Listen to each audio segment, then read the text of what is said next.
I never thought I would become an entrepreneur. I was just a regular guy with a regular job, navigating life like most people do. But one day, something clicked. It was a slow, painful process, but looking back, I see now that it was all worth it. Let me take you through the journey of how I built my small business from the ground up and how it changed my life. It all started when I was in my late 20s, living in a modest apartment in a bustling city. I worked as an IT consultant for a mid-sized company. The job was decent, but the pay wasn't anything to brag about. I had always wanted something more, but I was stuck in the cycle of paying bills, saving a little here and there, and just getting by. Then one night, as I was scrolling through Reddit, my guilty pleasure after a long day, I stumbled upon a thread about side hustles. People were sharing their stories about how they started small businesses or created online stores in their spare time. I was captivated. The idea of creating something from nothing, of building something that could one day grow into a real business, was thrilling. But I wasn't an expert at anything. I didn't have any special skills or talents that made me stand out. I was just an average guy. But, like most people, I had one thing that everyone has, a passion. For me, it was tech. I loved gadgets, software, and everything in between. I had always tinkered with computers as a hobby, and I even built my own desktop PC. That was when it hit me. What if I could create something that helped people like me? Something that made tech more accessible and enjoyable. I began researching the idea of starting a business related to tech accessories. I looked into selling things like custom-made cables, phone cases, and even portable chargers. I figured these were small items with relatively low barriers to entry and the potential for high margins. The concept sounded easy enough, but I soon realized that the competition was fierce. There were thousands of online stores selling similar products. I knew that if I wanted to stand out, I had to find a niche. After hours of research, I found it. A tiny niche within the tech world that wasn't being adequately addressed, accessories for people who built their own PCs. These were the enthusiasts who spent hours, sometimes days, building custom setups for gaming, video editing, or data processing. They wanted products that were both functional and stylish. Things like premium cables, custom cooling solutions, and high-quality cable management tools. But the problem was that most of the options on the market were either overpriced or lacked the aesthetic appeal they craved. So, I decided to go for it. With the little savings I had, I invested in some initial inventory. I started with a small online store, focusing on offering these high-quality accessories at competitive prices. At first, it was slow. Really slow. I remember the feeling of checking my store's dashboard every morning, hoping to see a sale.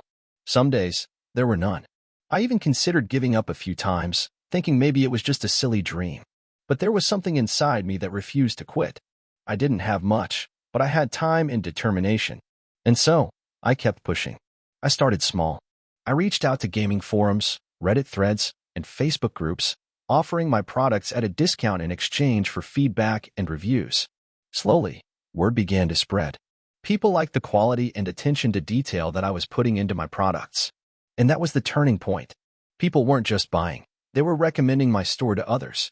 The growth was slow, but it was steady. As my business gained traction, I was able to reinvest the small profits I was making into improving my store, expanding my product range, and building a better website. I also started offering more personalized options, like custom cable designs or personalized cases.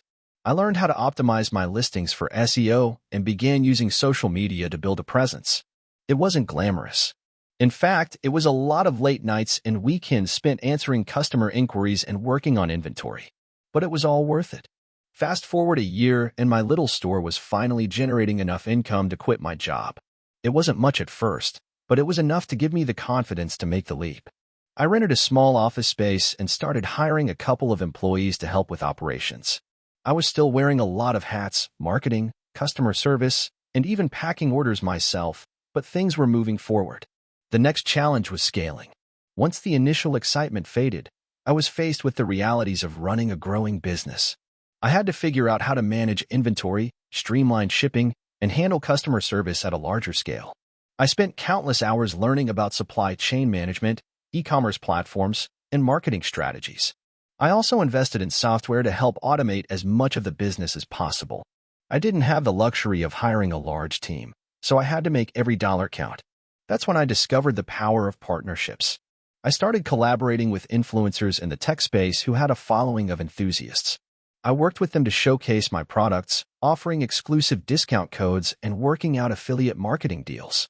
These partnerships helped my brand gain visibility in ways I never could have achieved on my own. It was a game changer.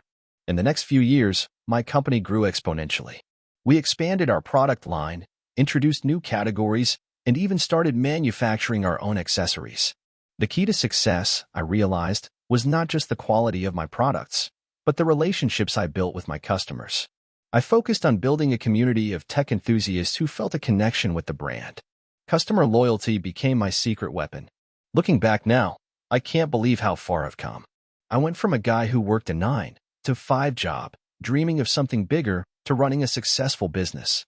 Of course, there were plenty of failures and setbacks along the way, but each mistake was a learning opportunity. The most important thing I've learned is this: don't give up on your dreams, no matter how small they may seem at first. Success doesn't come overnight, but with persistence and a bit of luck, you can achieve incredible things. I still remember the feeling of getting my first customer, how thrilling it was to know that someone, somewhere, was willing to spend their hard-earned money on something I created. And now, years later, I'm proud to say that my company is thriving, and I'm living the life I once only dreamed of. If you're reading this and thinking about starting your own business, my advice is simple: start small, be patient, and never give up. It's going to be hard, but if you believe in what you're doing, it'll be worth it in the end. If you enjoyed the video, don't forget to leave a like and subscribe to the channel. It helps the content grow and motivates me to create even more great videos. Turn on notifications so you don't miss any new uploads. By the way, I'm curious, when do you usually watch my videos? While working, studying, or just relaxing at home? Let me know in the comments. I'd love to hear from you. Thank you for your support. How I build a $1 million business from scratch during a recession. I've always believed that adversity breeds opportunity. And in hindsight, the tough times I went through actually set the foundation for my entrepreneurial journey. This is a story about how I built a $1 million business from scratch during a recession with little more than determination, a few $100s, and a whole lot of trial and error. It all started back in 2008, right when the global economy was taking a nosedive. I was working a 9 to 5 job in a small marketing firm, barely scraping by. My salary wasn't great, but I managed to get by. However, when the recession hit, everything changed. Clients started pulling back their budgets, and the company started laying people off. I knew that my job wasn't secure, and every day felt like a ticking time bomb. One Friday afternoon, I got the news: I was laid off. The economy was spiraling, and jobs were becoming harder to find. It felt like the rug had been pulled out from under me. I spent the next few days wallowing in self-pity, but then something clicked. I realized that now was as good a time as any to finally try my hand at entrepreneurship. It was either sink or swim, and I was determined to swim.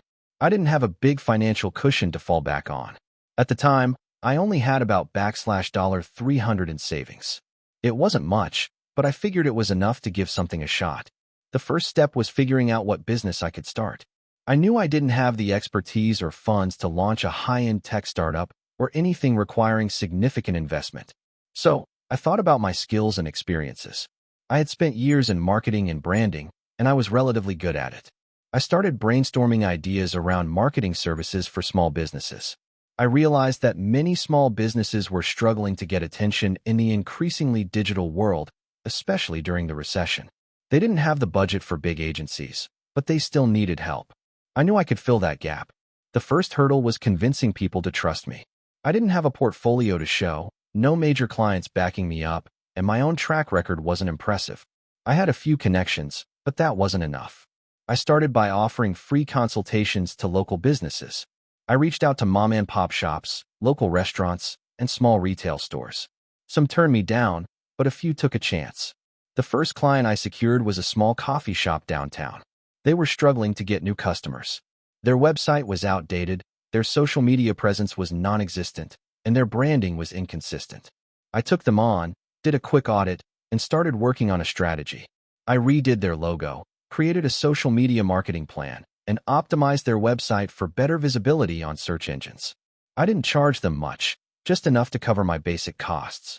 But within a couple of months, their foot traffic and sales grew noticeably. It wasn't just the coffee shop that saw results. Word spread, and more small businesses started reaching out to me. I began to refine my services, focusing on digital marketing, social media management, SEO, email marketing, and branding. I got better at selling myself and my services, and most importantly, I started getting results for my clients. In those first few months, I worked day and night. I spent countless hours researching trends, trying out new marketing strategies, and learning about the latest tools in the industry. It wasn't easy, and there were many sleepless nights. But I was driven, and the results were starting to show. By the end of my first year, I had 5 clients. It wasn't much, but I was making a steady income, and most importantly, I was doing something I loved. At this point, I still had a lot to learn, but I had gained a crucial insight. I couldn't do everything on my own. I needed to scale. I started hiring freelancers to help with the work I was getting. I hired a graphic designer to handle all the branding, a copywriter for content, and a web developer to assist with building websites. My role evolved into project management, focusing on client relationships, sales, and ensuring everything ran smoothly. The business began to grow rapidly, but with growth came its own set of challenges. One of the biggest hurdles I faced was managing cash flow. In the early days, clients would often take months to pay, which made it difficult to pay my contractors and cover expenses. There were times when I was scrambling to pay bills and salaries. But I learned quickly how to manage cash flow and keep the business afloat. I set up clear payment terms with my clients and started charging a deposit up front. This helped stabilize my cash flow and kept me from falling behind. By 2012, my company was doing well. I had a small team of full-time employees, and we were helping dozens of businesses grow their online presence. We had a solid reputation in the local market, but I realized that if I wanted to scale even further, I would need to expand beyond my local area. I began attending industry conferences and networking events. Slowly, I built relationships with larger clients. We took on bigger projects, such as working with regional franchises and e-commerce businesses. In 2015, I made a decision that would change the trajectory of my business forever. I started creating and selling online courses. At the time, online education was booming, and I saw an opportunity to monetize my knowledge and experience. I used my marketing expertise to create courses on digital marketing, SEO, and social media advertising. The courses sold well, and the passive income stream allowed me to reinvest back into the business.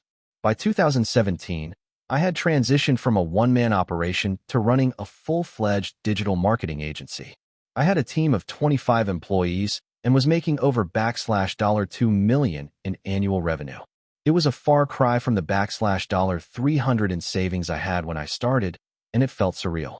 The best part was knowing that I had created something from nothing, all while weathering one of the toughest economic downturns in history.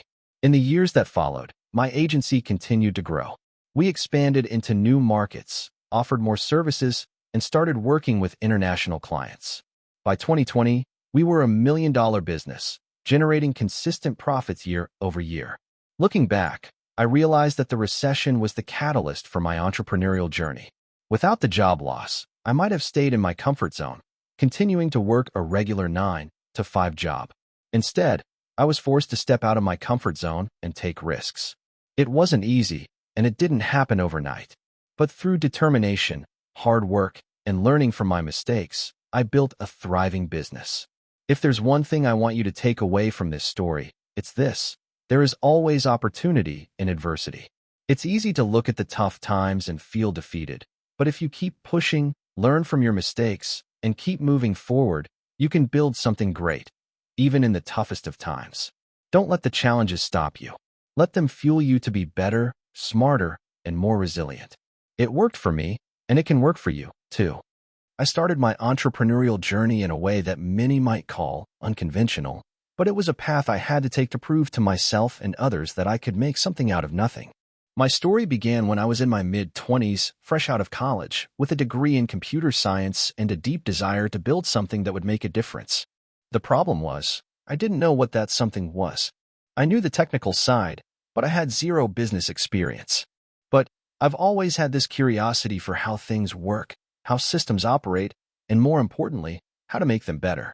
So, I did what I knew best. I started coding. At first, I worked at a small tech startup as a junior developer. It was a great experience, but the truth was, the more I worked there, the more I felt like I was being suffocated. The company was trying to scale, but it didn't have a clear vision. The leadership was reactive rather than proactive, and honestly, the culture felt a little off. But I stuck with it, thinking that I could make a difference from the inside. 6 months in, my frustrations reached a boiling point. I realized that no matter how hard I worked, I wasn't going to get the opportunity to create something meaningful. There was just no room to grow within the company. I was trapped in a role where I was doing the same thing every day, with no real path forward. I looked around, and everyone else seemed content with just clocking in and clocking out. But I had this itch, this nagging feeling that I could be doing something more. One Friday evening, I was sitting at a coffee shop, scrolling through Reddit as you do, when I came across a post about a guy who had just launched a successful side business. He was offering a software product that helped small businesses organize their inventory. It was a simple tool, but it resonated with me. I thought I could build something like that, but better. And that was it. That was the moment everything clicked. I didn't want to just be a cog in someone else's machine anymore. I wanted to create my own machine. Over the weekend, I spent hours drafting ideas, doing market research, and thinking about what product I could build that would solve an actual problem. I narrowed it down to the idea of a productivity tool for remote teams. This was 2015, and remote work was starting to gain traction. Teams were scattered all over the globe, and there were a lot of productivity tools, but none of them seemed to address the unique challenges of distributed teams.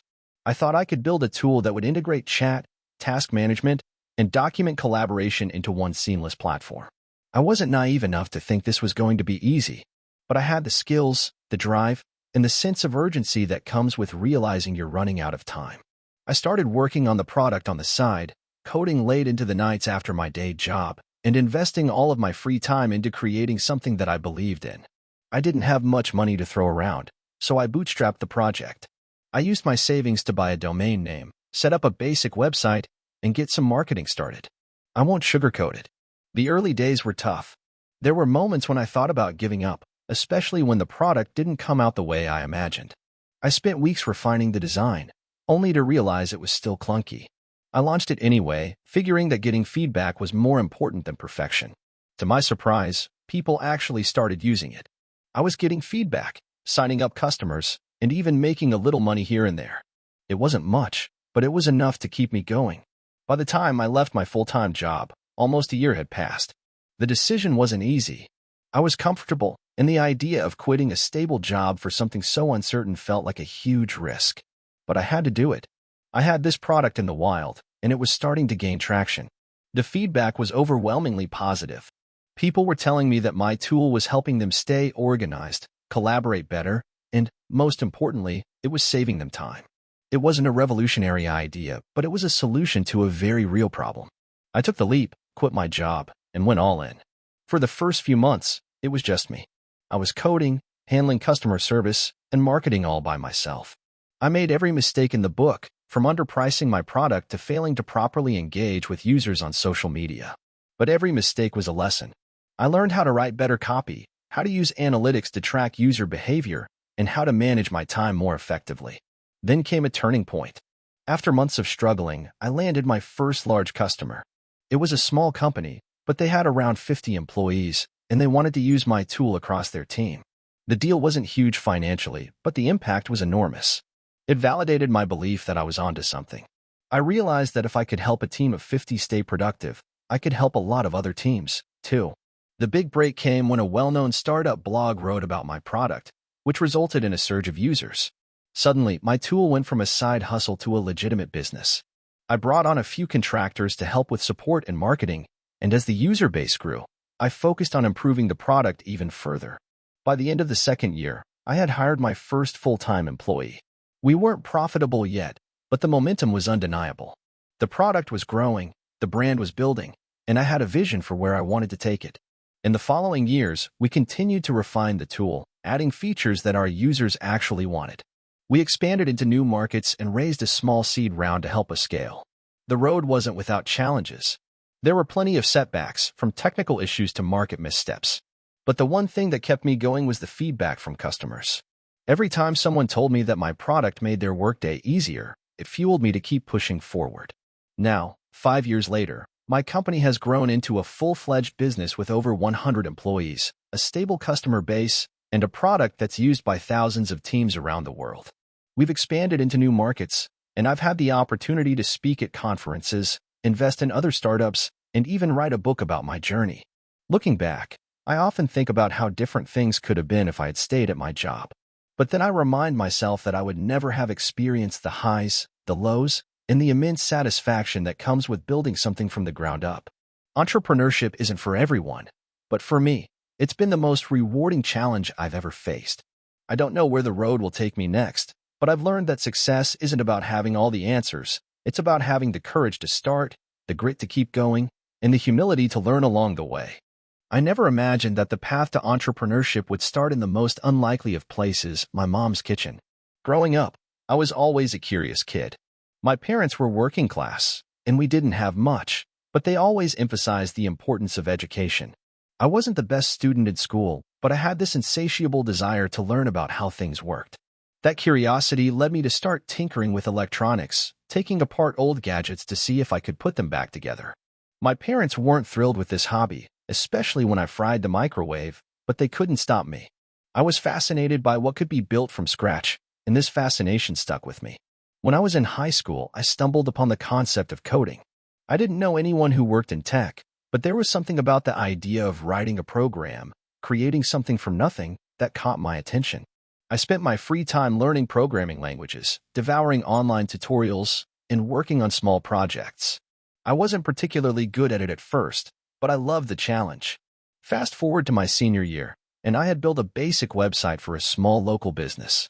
It was a pretty rudimentary website, but the fact that I had created it all on my own gave me a sense of accomplishment. The next logical step was to attend college, and I chose a major in computer science. In college, I encountered a wide variety of people and ideas. Some were incredibly driven, while others didn't seem to care about anything. But for the first time, I found myself in a room full of people who thought like me. My professors encouraged me to keep learning and to keep pushing myself, which was invaluable, but I started to feel that traditional education wasn't the only way to learn. I could feel this growing desire to build something real, something that wasn't confined to a classroom or a project assigned by a professor. One night, I was hanging out in the dorm with some friends when I heard a conversation that would change my life. A guy was talking about this app he'd built in his spare time. It was a simple social platform for sharing small tasks and projects. The app wasn't anything groundbreaking, but the way he talked about it made me realize something. He had done it on his own. He wasn't waiting for some company to hire him, or for a professor to give him the green light. He was creating things and getting real-world feedback. That moment was a turning point for me. I wanted to be like him. I wanted to take the skills I had and build something of my own. So, I dropped out. It wasn't an easy decision, and I still remember my parents' faces when I told them. My mom, especially, was devastated. She had always told me that education was the key to success. But I couldn't shake the feeling that I needed to go all in on something I truly cared about. And for me, that meant jumping into the deep end of entrepreneurship. I told myself that if it didn't work out, I could always go back to school. But I needed to give it a try. My first venture was a mobile app. I figured that building an app was something I could handle, so I poured all my energy into it. I spent countless hours writing code, designing the UI, and perfecting the functionality. I had no formal business training, but I read a ton of blogs and watched interviews with successful entrepreneurs. They all seemed to say the same thing. Start small, build something that solves a real problem, and then scale it. So, I built an app that allowed people to quickly find and share local events. It seemed like a good idea, and I was excited to see where it would go. I launched the app and waited for downloads to roll in. Crickets. Nothing happened. For months, I kept trying to improve the app, tweak the marketing, and get feedback from users, but nothing worked. The idea wasn't flawed, but the market wasn't ready for it. I was too early. That was a painful lesson to learn, but it didn't stop me. I had to accept that my first venture wasn't going to be the one that made me a success. After that app failed, I took a step back and realized that I needed to think bigger. I wanted to solve problems that people actually faced every day. I started asking around, doing surveys, and just talking to people about their daily struggles. That's when I heard one story that stuck with me. A friend of mine had started a small business, and he was having a nightmare trying to manage all the invoicing, payments, and accounting. It sounded like a classic problem that businesses everywhere were struggling with, so I decided to tackle it. I envisioned a tool that would simplify the entire process for small business owners. A one-stop platform where they could create invoices, track payments, and manage their financials with ease. I dove headfirst into the project. This time, I made sure to start small and test early. I built a basic version of the platform and launched it with just a handful of local businesses. I didn't want to go through another failure, so I made sure to listen closely to user feedback. The early days were tough, but there was something different this time. Businesses started seeing real value in the tool.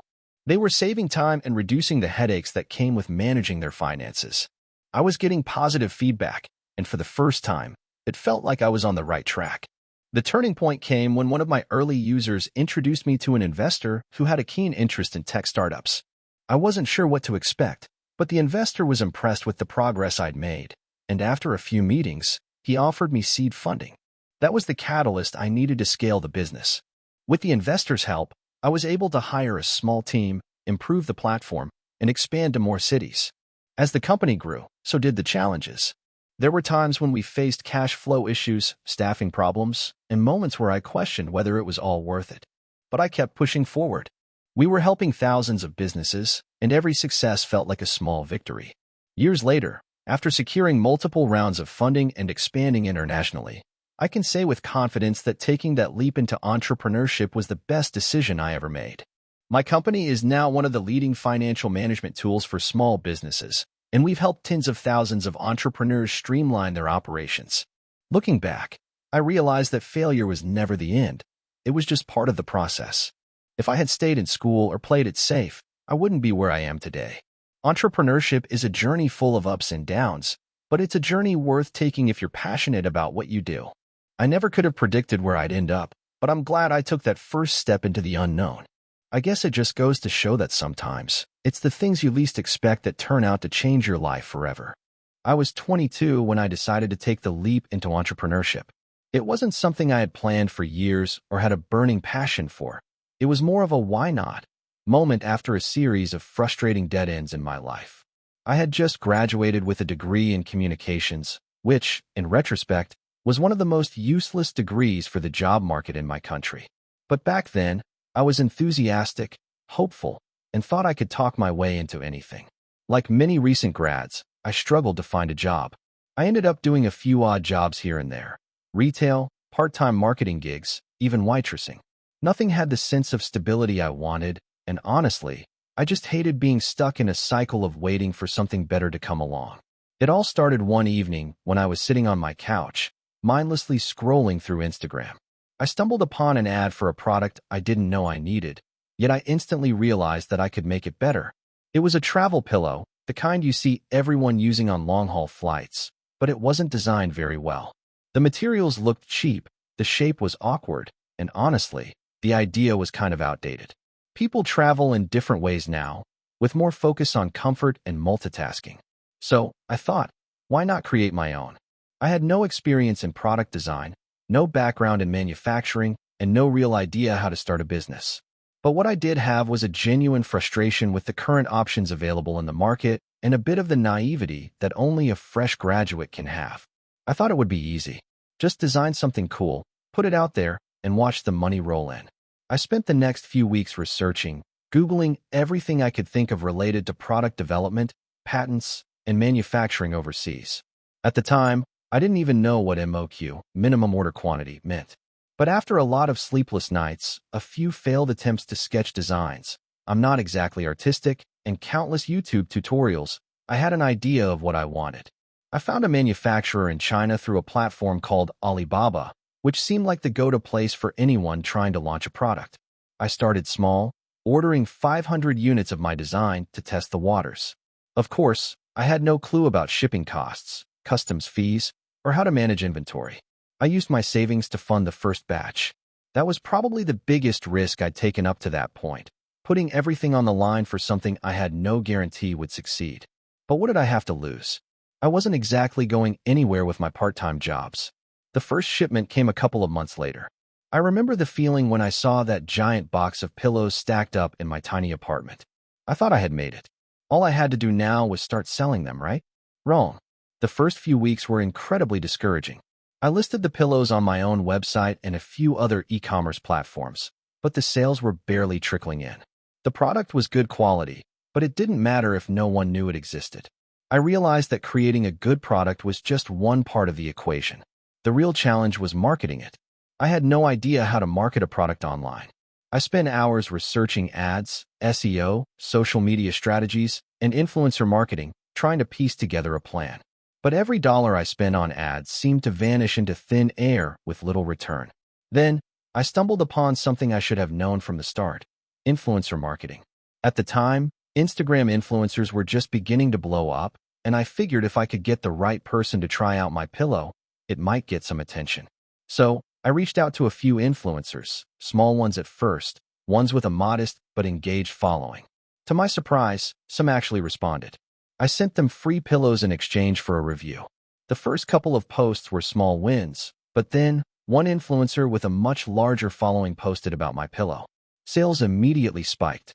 That was when it clicked. I needed to focus on building a brand that spoke to people who valued comfort, design, and travel. I started to think more strategically about my marketing efforts, focusing heavily on Instagram and Facebook ads.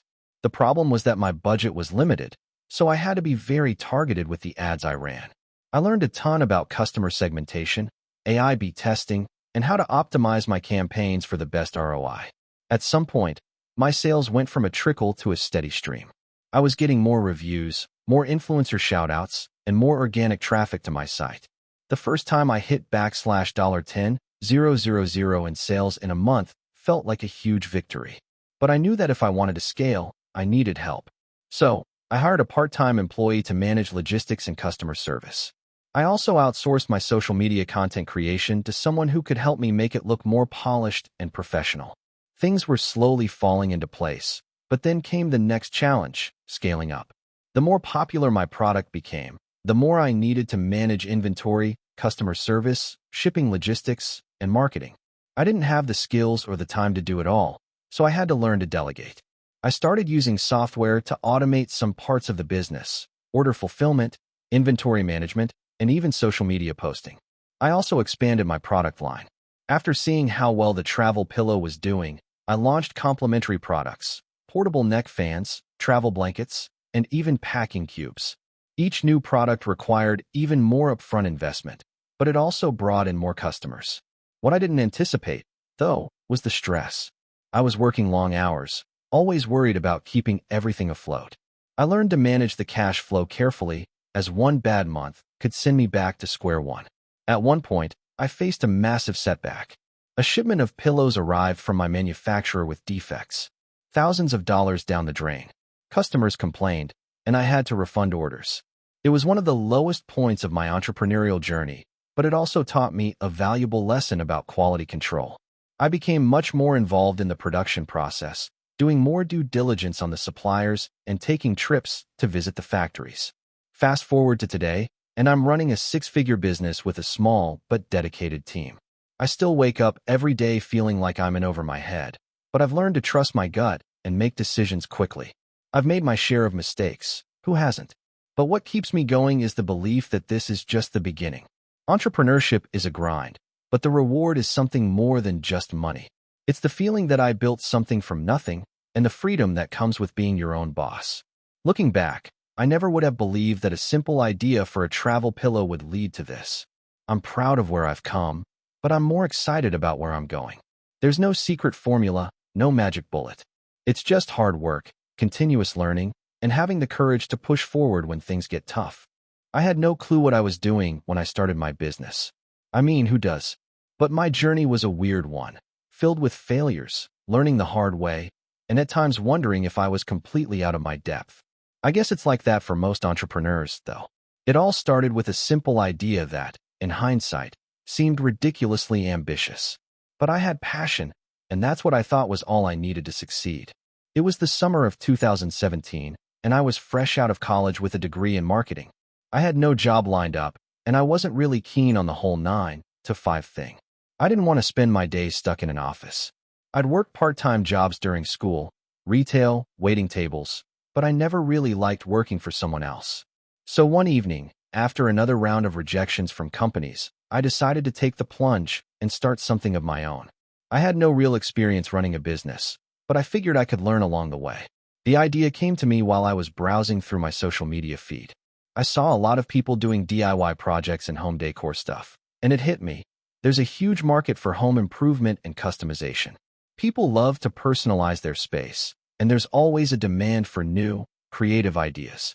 So, I thought, what if I could create custom home decor, like wall art, signs, and maybe even furniture? I had no idea where to start, so I did what anyone else would do. I Googled everything.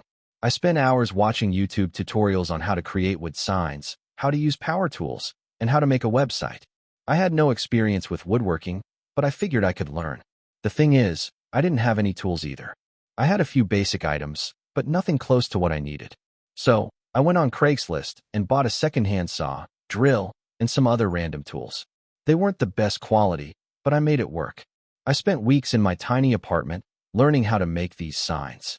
I'd practice by creating simple designs on scrap wood, painting them, and then figuring out how to make them look professional. The learning curve was steep, but I was determined. I also started creating an Instagram page to document my progress. I wasn't expecting much, but I wanted to build some kind of presence in case this actually worked out. After a couple of months of experimenting, I finally had a handful of products I was somewhat proud of. I took some professional-looking photos of them and listed them on Etsy, figuring that it might be a good place to start. I didn't expect immediate success, but I thought if I got a few sales here and there, it would be enough to cover the costs of materials and maybe make a little extra cash. Surprisingly, the orders started coming in slowly but surely. I remember getting my first order and feeling like I had won the lottery. I packed up the sign, took it to the post office, and shipped it off. A few days later, I received a glowing review. The customer loved it. That feedback gave me a confidence boost I desperately needed. But as the orders started coming in, so did the problems. The first major hurdle was fulfilling orders in a timely manner. I didn't have a proper workspace, so I was doing everything in my apartment, cutting wood on the kitchen table, painting in the living room, and packaging everything in a cramped corner of my bedroom. I quickly realized that I wasn't prepared for the volume of work it took to run even a small business. At one point, I stayed up for 48 hours straight, trying to finish orders that had piled up. I was running on caffeine and sheer determination, but it was clear that I needed to get my act together. I eventually rented a small studio space, which was a game changer. Having a dedicated workspace allowed me to be more efficient and organized. I invested in better tools and hired a couple of friends part-time to help with production. I also started creating a website for my business. I wanted more control over my brand and customer experience, and I knew that relying solely on Etsy wasn't sustainable long-term. By 2019, the business had grown, but it wasn't without its struggles. I encountered one major issue after another. Cash flow was always tight, and I had to keep reinvesting all of my profits back into the business.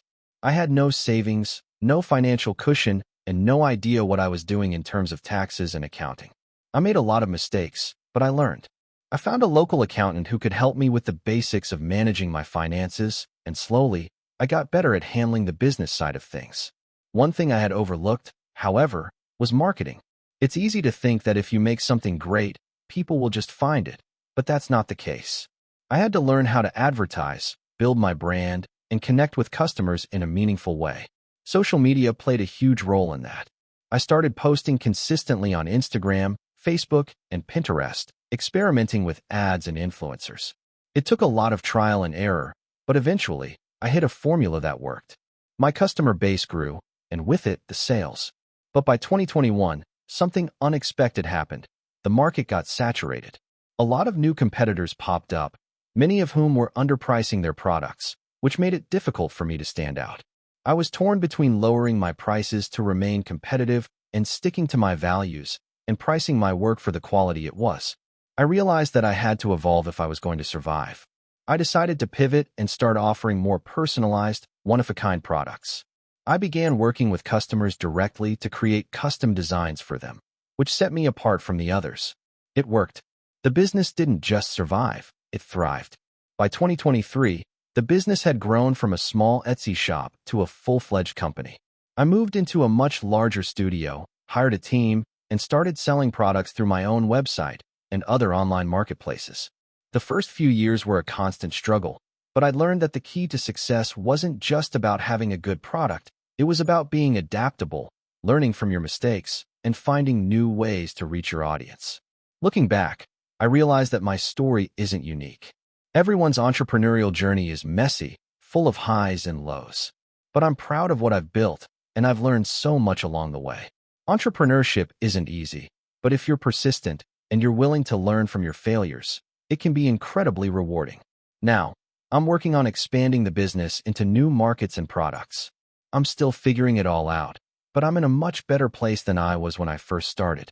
And to anyone out there thinking about starting their own business, I'll leave you with this. Don't wait until everything is perfect. You'll never feel ready. Just start, learn as you go, and adapt to the challenges that come your way.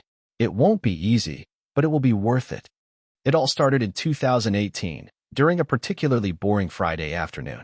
I was sitting at my desk, staring blankly at a computer screen, bored out of my mind. I had recently left a job I wasn't passionate about, a standard 9 to 5 position in a corporate office that was draining my energy and creativity. I was done with the daily grind. I needed to do something that sparked excitement in my life, something that didn't feel like a constant uphill battle. So I decided to quit my job and give entrepreneurship a shot. Looking back, I was completely naive. I had no idea what I was doing, no experience in business, no mentor, and not a ton of capital to get started. But I did have one thing, a strong desire to build something meaningful. It's funny how ignorance can be a blessing. I wasn't weighed down by fear of failure or analysis paralysis. I was just excited to dive in. I had always been interested in fitness. It wasn't just a hobby, it was a lifestyle. I would spend hours in the gym, reading about nutrition, following fitness influencers, and obsessing over the latest trends in health and wellness. At that time, I noticed that while there were a lot of great fitness products out there, there was something missing. Most of the supplements I had tried were either overly complicated or full of synthetic chemicals. I had become frustrated with the lack of simplicity in the market and the quality of products available. That's when the light bulb went off. I would create my own line of clean, natural supplements that were easy to understand and actually worked. I started doing some market research. I spent countless hours reading blogs, forums, and reviews to figure out what people were really looking for in a supplement. I also talked to people I knew who were into fitness to gather feedback. One thing that stood out was that people were willing to pay a premium for high-quality products that were transparent in terms of ingredients and sourcing. There was definitely a market, but it wasn't going to be easy to break into an industry that was already saturated with big names. After months of research, I finally got the courage to launch my brand.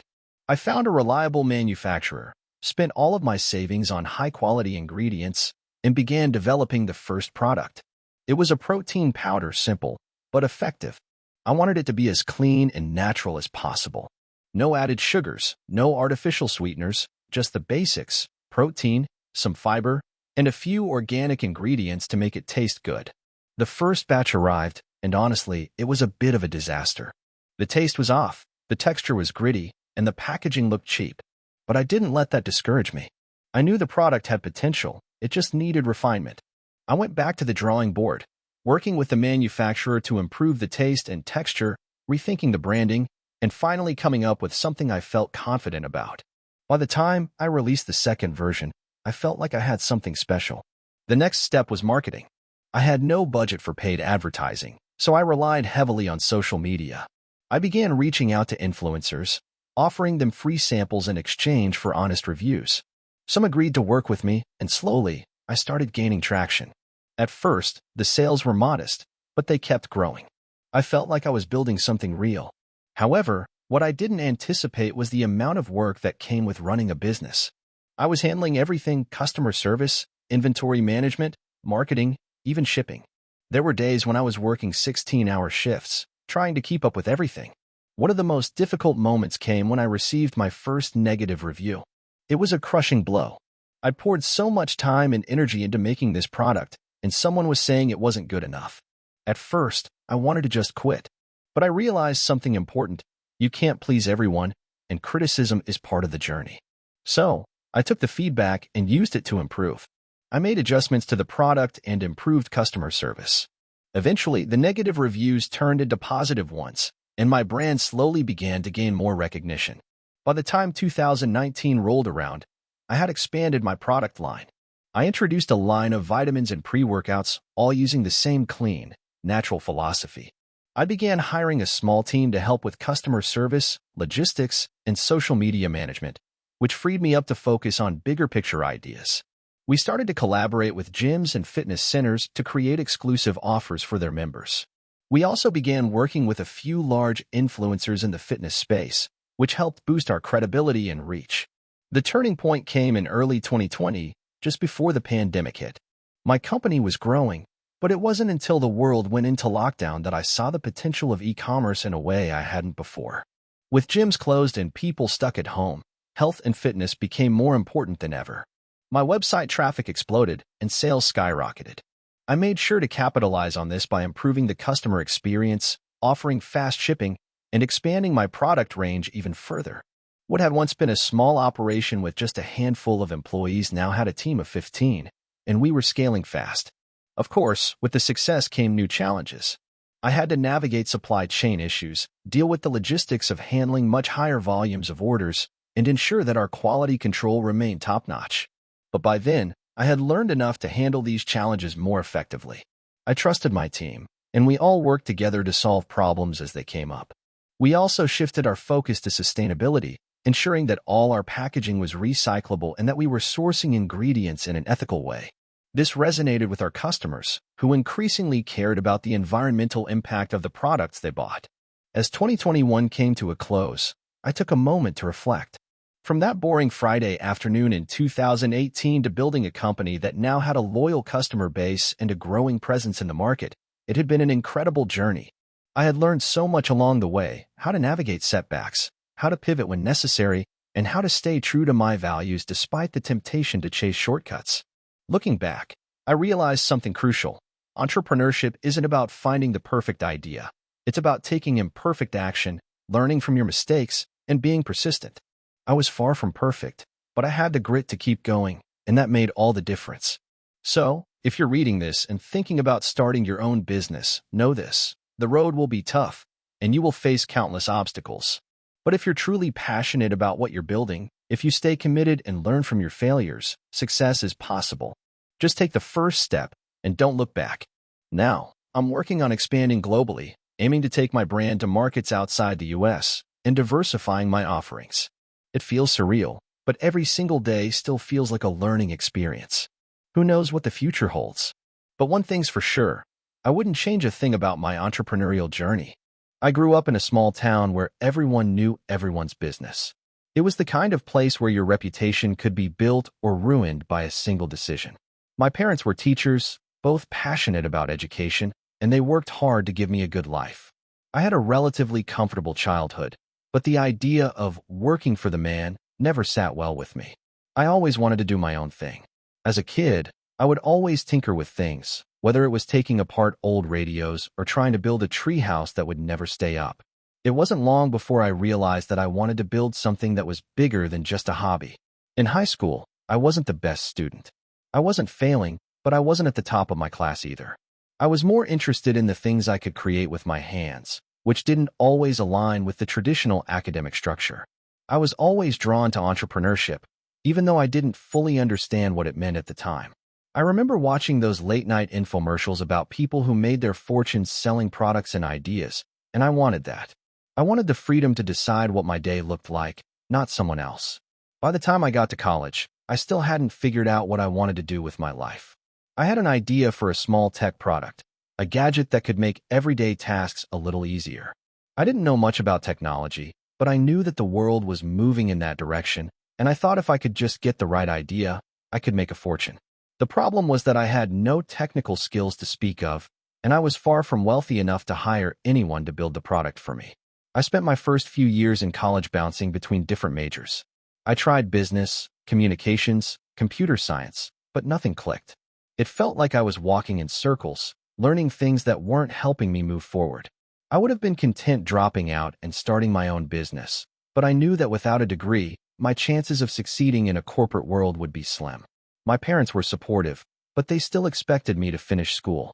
After all, education was their ticket to a stable life, and they wanted the same for me. The breakthrough came when I started working a part-time job at a local electronics store. It wasn't glamorous work, but it exposed me to the world of technology and consumer goods. I spent my free time learning about product design, manufacturing, and the tech market. Slowly, I began to understand how products go from an idea to a finished item on a store shelf. I noticed how every product seemed to have a unique story behind it. Who made it, who marketed it, and most importantly, why it succeeded or failed. One night, I had an idea that seemed too simple to ignore. What if I could create a product that solved a common problem? It didn't need to be revolutionary. It just had to be something people wanted. I started sketching out the concept for a portable charger that could charge multiple devices at once. It seemed like such an obvious need, but I had never seen a device quite like it. After weeks of research and drawing out prototypes, I realized that the only way to make this idea a reality was to go to China and find a factory that could help bring it to life. I didn't have the money to fund a trip to China or pay for the production costs of a new product, but I wasn't about to let that stop me. I found a crowdfunding platform that seemed to be gaining popularity, and I launched my first campaign. I put everything I had into it, every cent from my part-time job, my savings, and even money I borrowed from friends. I made a pitch video showcasing my prototype and explaining how the product would revolutionize the way people charge their devices. To my surprise, the campaign was a success. Within a few weeks, I had raised enough money to go to China and find a manufacturer. I had no idea what I was doing, but I was determined to figure it out. When I arrived, I felt completely out of my depth. I couldn't speak Mandarin, and I knew very little about international business. However, I had one thing going for me: the belief that my product would solve a real problem. After a series of awkward meetings and failed negotiations, I finally found a factory that would take a chance on me. Production was an uphill battle. The first batch of chargers I received was full of defects. Some didn't work, others were too bulky, and a few were even dangerous to use. I nearly gave up. The costs of production were rising, and I had only a small amount of funds left from the crowdfunding campaign. But instead of cutting my losses, I kept pushing. I contacted the factory again, explained the problems, and worked tirelessly to ensure that the next batch would meet my standards. It wasn't easy, but it was the only option I had. Failure was not an option. Finally, after months of trial and error, I received a batch of chargers that met my expectations. I began shipping them out to backers who had supported my crowdfunding campaign. The feedback was overwhelmingly positive. People loved the product, and they started sharing it with their friends and families. I expanded the brand, creating a website and selling directly to consumers. The orders started coming in, and I realized that I had built something real. Fast forward a few years, and my small startup has grown into a multi-million-dollar company. I've learned the hard way that success doesn't come easily. There were times when I felt like giving up, but I kept moving forward. I've faced countless setbacks, from financial struggles to technical issues, but each challenge has made me stronger and more resourceful. Today, I'm in a place where I'm not just the CEO of my company. I'm also a mentor to aspiring entrepreneurs. I've learned that the best way to succeed is not to avoid failure, but to learn from it. Every mistake I made was a lesson that helped me improve my product and my business. There are no shortcuts to success, but if you keep pushing forward, it's possible to turn a simple idea into something much bigger than you ever imagined. Looking back, I sometimes wonder what would have happened if I had just followed the conventional path and stuck with my degree. But I wouldn't change a thing. I'm grateful for the failures, the risks, and the struggles because they've all led me to where I am today. The road to success isn't linear, but with persistence and a willingness to learn, anything is possible. Hey, friends, if you enjoy this content, don't forget to like the video and share your thoughts in the comments. We really want to know what you like and what can be improved. What do you think of the video? Are there any topics you'd like to see in future videos? Your feedback really helps us get better. Thanks for being with us. I've been an entrepreneur for a while now, but the journey has been anything but linear. I'll take you through the roller coaster of how I went from a broke college dropout to building a multi-million-dollar business. This story is filled with plenty of mistakes, lessons, and a lot of dumb luck. I'm writing this now to hopefully inspire anyone who's in the trenches, doubting if they'll ever make it. To give you some context, I was 22 when I dropped out of college. My parents weren't thrilled about it, but they respected my decision. I had this nagging feeling that what I was learning wasn't going to help me in the real world. I wasn't going to be the guy who got a 9-to-5 job and worked my way up through a corporate ladder. I had bigger plans, even if I didn't fully understand what they were at the time. I started by trying to sell stuff online. This was in the early days of eBay, before everyone and their mother started using it. I didn't have much capital to start with, so I sold whatever I could find around the house. Old textbooks, used electronics, random knickknacks. Some of it sold, some of it didn't, but it gave me the tiniest taste of what could be possible. After a few months, I reinvested the profits into a new venture, dropshipping. This was around the time when dropshipping was just starting to gain traction, and I thought I had hit the jackpot. I spent countless hours researching products, watching YouTube tutorials, and building websites. But, like most beginners, I had no idea what I was doing. I ended up launching a store that sold phone accessories. I spent money on Facebook ads, even though I didn't fully understand how they worked. I was spending more on ads than I was making in sales. I was getting frustrated, but I wasn't ready to give up. I kept tweaking the website, adjusting the ads, and learning as much as I could from my mistakes. I remember one day, after weeks of not seeing any results, I was sitting in my tiny apartment staring at my computer screen, feeling defeated. That's when I got an order. Just one. I was ecstatic. It wasn't much, but it was enough to reignite my fire. I told myself, this is it. I'm going to make this work. But the road didn't get any easier. It took me months to figure out the right suppliers, the right products, and the right marketing strategies. There were times when I thought I was onto something, only to watch the business fizzle out. I almost gave up several times, especially when I was burning through what little savings I had left. Then came the turning point. One night, I got an email from a supplier that I had been working with for a few months. They were offering a huge discount on a batch of wireless headphones, something I hadn't even considered selling before. I figured, why not? I'll give it a shot. I launched a new ad campaign focused solely on these headphones, and for the first time, things started to click. The orders started coming in. At first, I thought it was just a fluke, but the sales kept coming. Within a month, I had made enough profit to quit my part-time job and focus on the business full-time. I was on a high, but as any entrepreneur knows, success is rarely permanent. The next year, I hit a major roadblock. The supplier I was working with for my headphones suddenly went out of business, and I couldn't find a suitable replacement. My entire product line crumbled, and I was left with nothing. I had to pivot again. This time, I decided to try something different. Instead of relying on third-party suppliers, I started creating my own branded products. It was risky, and I didn't have much money to invest up front, but I knew that if I wanted to build a sustainable business, I had to have more control over my supply chain. I launched a new brand of eco-friendly tech products, and this time, the challenge wasn't just about finding the right product. It was about creating a brand that resonated with consumers. I spent months building a brand identity, creating a unique website, and positioning my products as high-quality, eco-conscious alternatives to the more mainstream options. I also started collaborating with influencers in the sustainability space to get the word out. It was a slow start, but by now, I had learned the ropes of digital marketing. I refined my Facebook ads, optimized my SEO, and built an email list. Over the course of the next year, the business started to grow again, slowly but surely. Then came a big break. I had been working on a partnership with a popular YouTube influencer who focused on tech reviews. After months of negotiating, we launched a collaboration, and the impact was massive.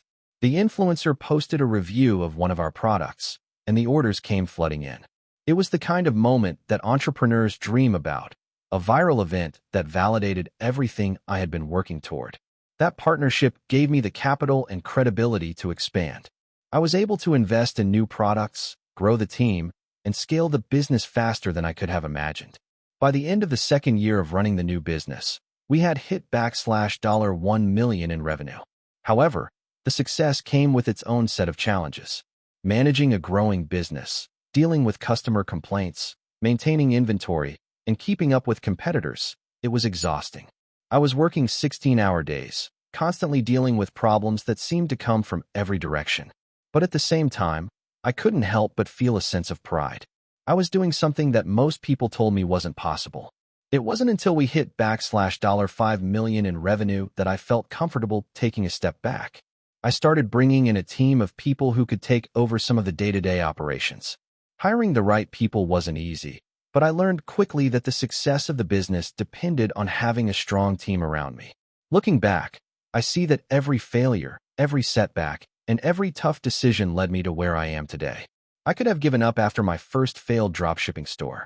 I could have thrown in the towel after losing my supplier. But I didn't. I kept pushing, learning, and adapting. Now, I'm not saying this journey has been all smooth sailing. I still face challenges daily, and there are times when I wonder if I'm doing the right thing. But the one thing I've learned is that the only way to fail is to stop trying. For anyone reading this who's on the fence about starting their own business or facing roadblocks in their current venture, keep going. The only way out is through. If you're committed, willing to learn from your mistakes, and persistent enough, you'll eventually get there. It's a long, hard road, but the rewards, both financial and personal, are worth it. I'm living proof that you don't need to have a fancy degree or a ton of capital to build something successful. You just need the right mindset and a willingness to learn. I hope this story helps someone out there who's feeling stuck or discouraged. You're not alone, and you're capable of way more than you think. Thanks for reading. I remember the day it all began, like it was just yesterday. It was a cold winter morning, and I was sitting at my desk in my cramped, shared office in downtown Toronto. The company I worked for was an average tech firm that had been on the decline for the past few years.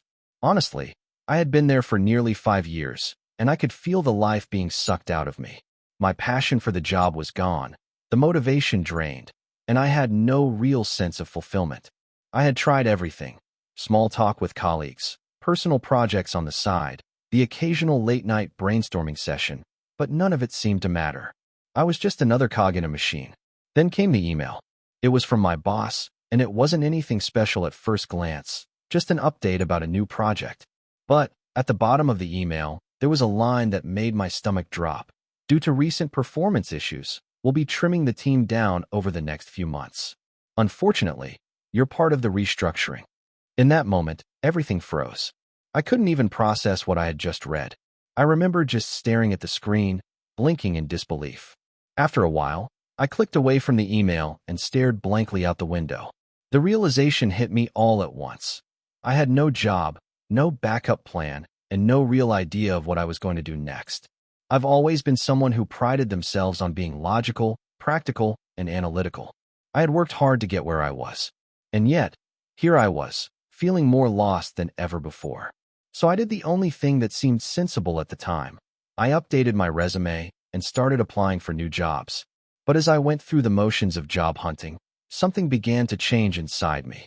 The idea of working for someone else again, climbing another corporate ladder, answering to people I didn't respect, felt suffocating. And with the job market as competitive as it was, the thought of being just another resume in a sea of applicants filled me with dread. I needed something more. I needed freedom. I needed to take control of my future. And then I remembered something. A few years back, I had started a small side hustle. It was nothing big, just a blog and an Etsy shop selling homemade candles. At the time, I had just enjoyed the process, creating different scents and experimenting with designs. I never thought it would amount to anything more than a fun hobby. But I had learned some valuable lessons along the way. How to run an online store, how to use social media for marketing, how to handle customer service, and the importance of a brand. That day, I made a decision that would change the course of my life. I was done applying for jobs. Instead, I was going to focus entirely on my side hustle. But I knew I needed to level up. I needed to expand my product range, build a real brand, and give this thing a shot. The next few months were a whirlwind. I started by spending my entire savings on upgrading my website, securing better materials for the candles, and buying new equipment to improve production. I spent every waking moment researching marketing strategies, learning about SEO, and reading up on customer psychology. I realized early on that I wasn't just selling candles. I was selling a lifestyle, an experience. I remember one of my first marketing ideas. I created a limited edition candle collection themed around different seasons, designed with unique scents that were meant to evoke specific memories, like autumn in the woods, spring morning breeze, and cozy winter nights. Each candle had its own story, and I made sure to communicate that story on my website and social media platforms. It wasn't just a candle, it was an experience waiting to be had. I also invested in a professional photographer to capture the candles in the best light possible, and I worked tirelessly to craft the perfect Instagram aesthetic. At first, it was a struggle. There were weeks when my sales were low, and I questioned whether I had made the right decision. but I kept pushing forward. Slowly, my audience grew.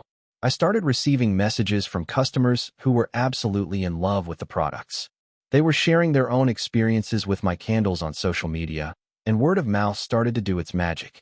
Around 6 months into my full-time hustle, I hit my first big milestone. I secured a small feature in a local lifestyle blog, and suddenly, my traffic exploded. My candles were flying off the virtual shelves, and I was struggling to keep up with the demand. I hired my first employee to help with production, and I outsourced some tasks like social media management to focus more on scaling the business. One of the hardest things was learning how to balance creativity with the business side of things. In the beginning, I was the maker, the marketer, and the customer service representative all rolled into one. But as the business grew, I had to learn how to delegate and trust others.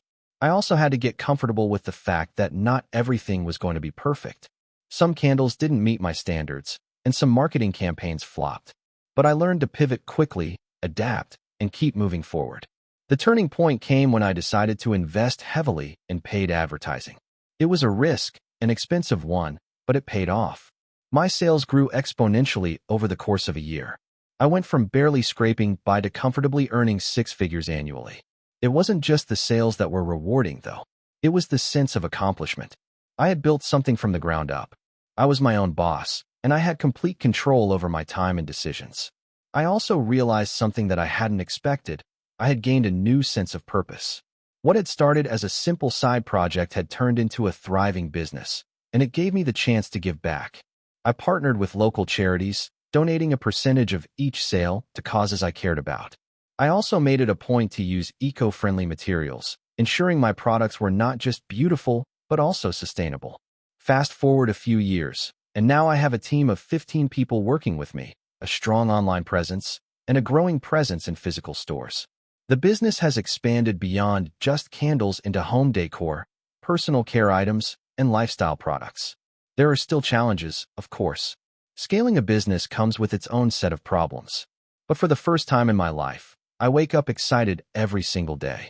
The key to all of this, I believe, was the decision to stop waiting for opportunities to come to me. Instead of passively looking for a job, I decided to create my own path.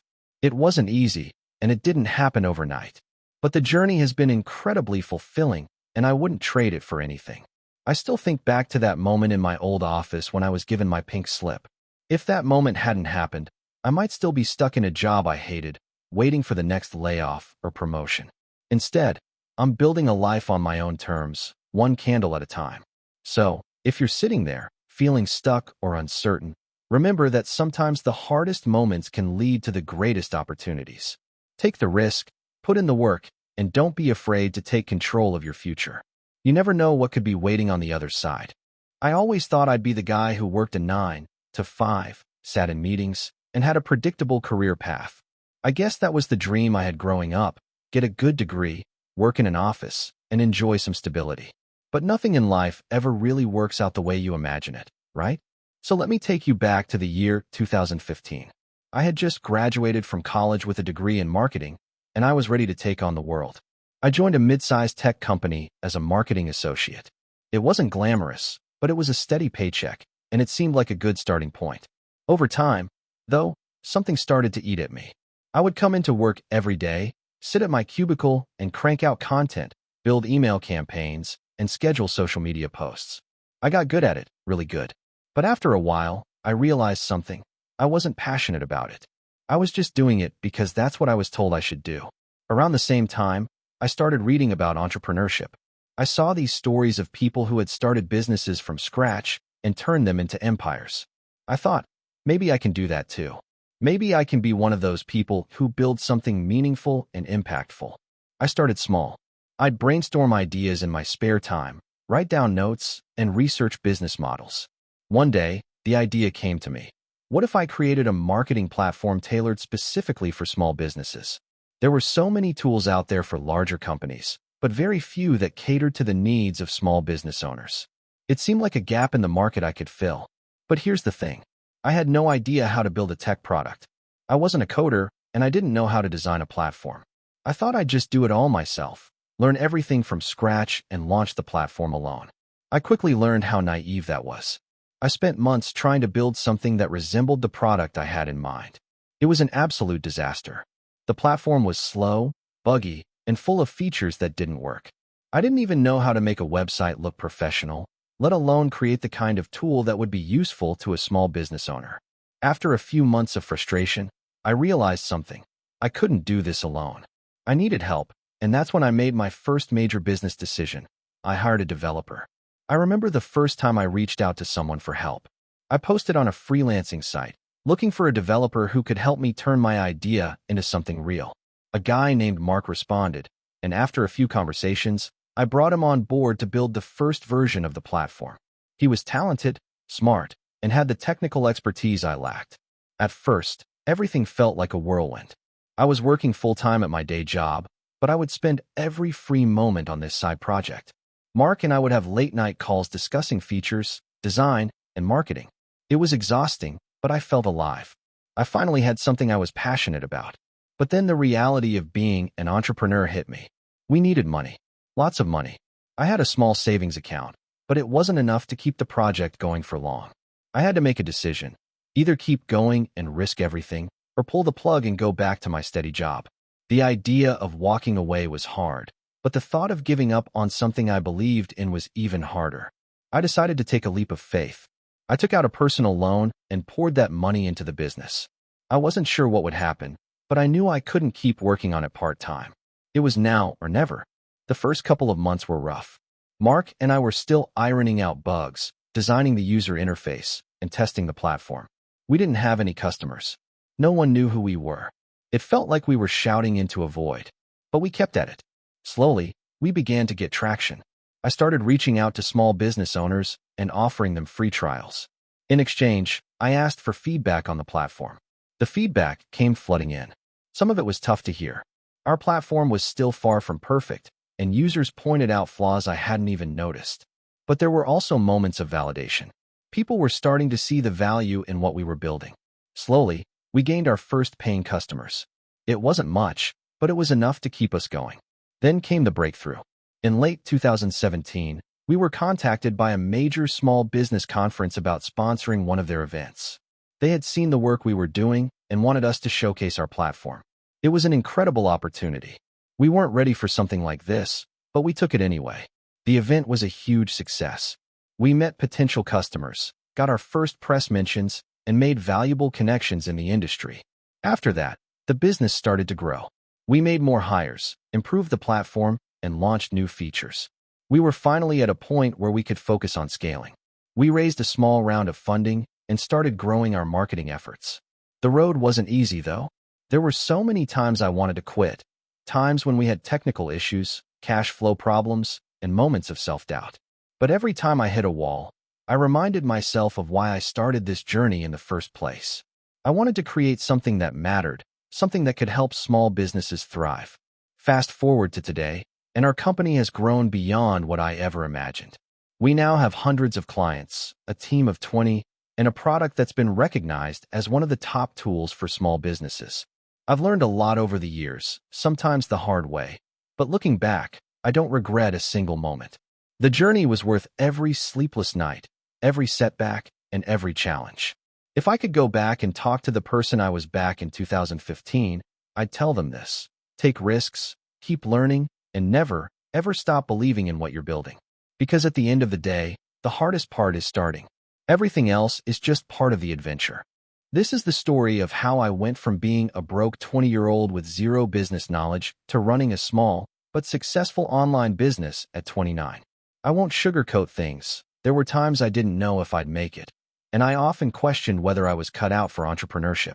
But in the end, I learned some valuable lessons along the way, and I hope this story helps others who might be on the fence about starting their own business. It all started back in 2016. I was 20, working part-time at a coffee shop and living in a small one-bedroom apartment that barely had enough space for a bed, let alone a desk. I was stuck in this cycle of working 20 to 30 hours a week just to get by. My paycheck went straight to rent, utilities, and food. I had no savings, no direction, and no idea what I wanted to do with my life. One night, while scrolling through Reddit, I stumbled across a post about making money online. The person was talking about selling stuff on eBay, drop shipping, and how they made a decent income with minimal startup costs. It was the first time I thought, hey, I could do this. I spent the next couple of hours reading everything I could find about online business. I was completely hooked. I didn't have much money to start with, but I had time, lots of time. And that's where I started. At first, I thought I'd try drop shipping. The idea was simple. Find suppliers, list their products on your own website, and when someone buys, the supplier ships the product directly to the customer. It seemed like a low-risk way to get into business without needing a lot of upfront capital. I didn't know anything about websites or marketing, but I figured I could figure it out. The internet had answers for everything, right? I spent the next few weeks learning about dropshipping. I watched YouTube videos, read blog posts, and joined Facebook groups where other beginners shared their experiences. I set up a Shopify store, found a supplier on AliExpress, and launched my first online store. I had a handful of products listed: cheap jewelry, gadgets, and random trinkets. It wasn't anything special, but I thought it would be enough. The first few weeks were a blur of excitement. I put all my energy into learning how to market the store. I spent hours every day on Facebook ads, trying to get people to visit my site. My budget was small. I was barely making enough money to survive, so I had to be strategic. Some days, I would get a few clicks, but no sales. Other days, I'd get sales, but the profit margins were so small that it barely covered the cost of the ads. It was discouraging. After about 2 months of this, I realized I wasn't making enough money to cover my expenses, let alone build a real business. I started to feel like a failure. I was putting in all this work, but nothing seemed to be paying off. It felt like I was just burning money on ads that didn't convert. But something in me refused to quit. I didn't want to go back to the dead-end job I had before. I decided to double down and try something different. Instead of focusing on generic products, I decided to niche down and focus on a specific market: outdoor enthusiasts. I had always loved hiking and camping, and I thought that targeting people who were passionate about those activities might give me a better shot. So, I researched the best-selling outdoor products and found a supplier who had better quality items than the cheap gadgets I had been selling. I rebranded the store with a new name, created a more polished website, and set up a new marketing campaign. This time, I made sure to target people who were already interested in hiking, camping, and outdoor gear. I also started offering a blog with useful content related to outdoor adventures, which helped attract organic traffic to my site. It wasn't an overnight success. The first couple of months, I made only a handful of sales, but they were bigger sales. People were buying high-quality products, and I was making a decent profit margin. As the months went by, I got better at understanding my customers' needs and improving the marketing strategy. I tested different ad creatives, tweaked my website's layout, and learned how to convert more visitors into buyers. By the end of 2017, my sales had grown significantly, and I was finally making a real profit. I was still working part-time at the coffee shop, but now I had a steady stream of income coming from my online store. The feeling of earning money while I slept was addictive, but I knew I couldn't keep juggling both jobs forever. In early 2018, I made the decision to quit my coffee shop job and go all in on my business. I was terrified. I had no safety net, no backup plan, and no idea if my business would continue to grow. But I was determined to make it work. Over the next year, I faced a lot of challenges. I had to deal with customer complaints, supplier issues, and the constant pressure of managing every aspect of the business. But I kept pushing through. I reinvested my profits into improving my marketing, building an email list, and outsourcing some of the tasks I didn't have time for, like customer service. By 2019, my online store was doing 6 figures in revenue, and I was able to hire a small team to help with customer support, marketing, and product sourcing. I finally felt like I was running a real business. In 2020, the pandemic hit, and the e-commerce landscape changed overnight.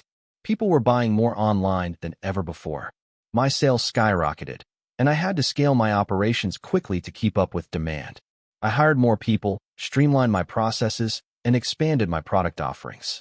I was busier than ever, but it was exciting to see the business grow.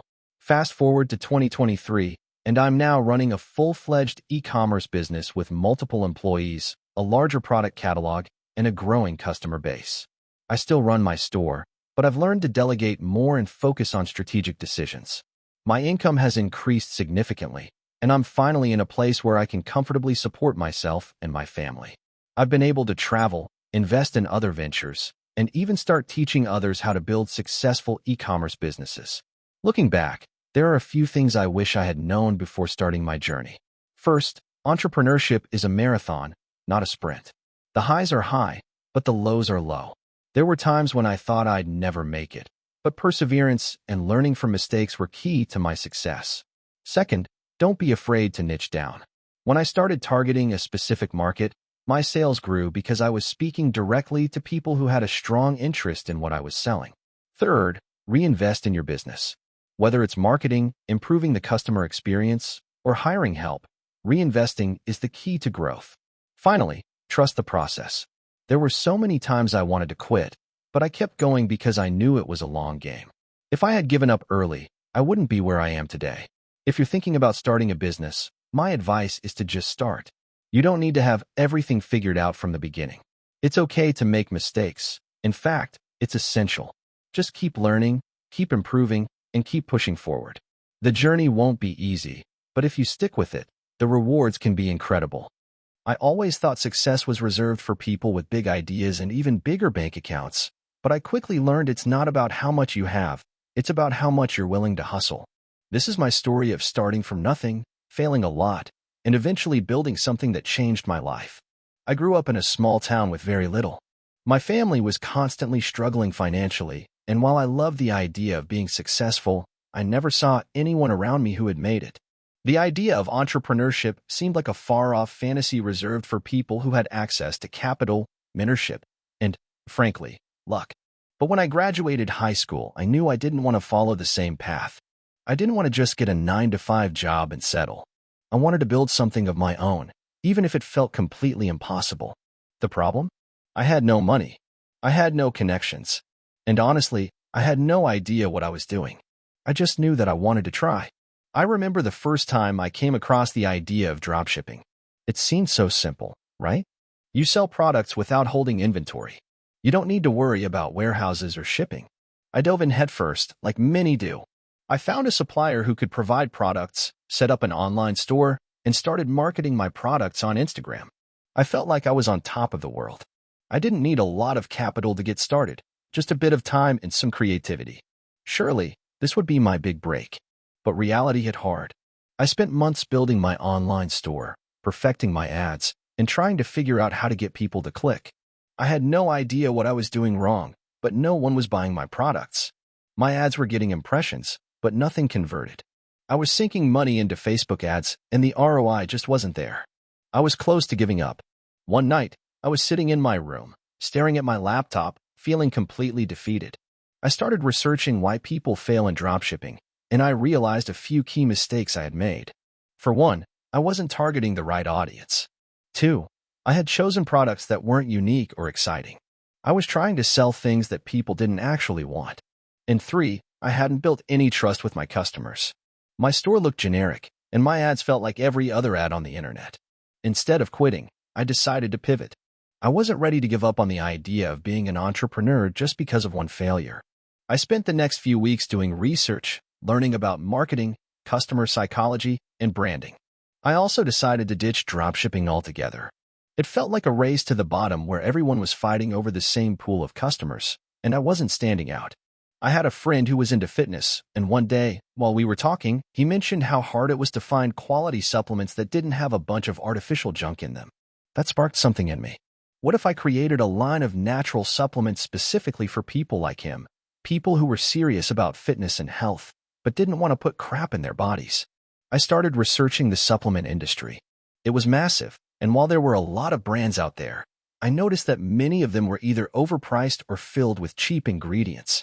I could carve out a niche by offering high-quality, affordable, and clean supplements. I spent the next few months learning everything I could about product formulation, sourcing ingredients, packaging, and building an online store. I wasn't a scientist, but I found a good manufacturer who could help me develop the products. Launching was terrifying. I had no idea whether anyone would buy my products. I had a few $1,000s saved up from the dropshipping days, but it wasn't nearly enough to fund a large-scale launch. I was back to square one, with a new product and new challenges. The first month was a struggle.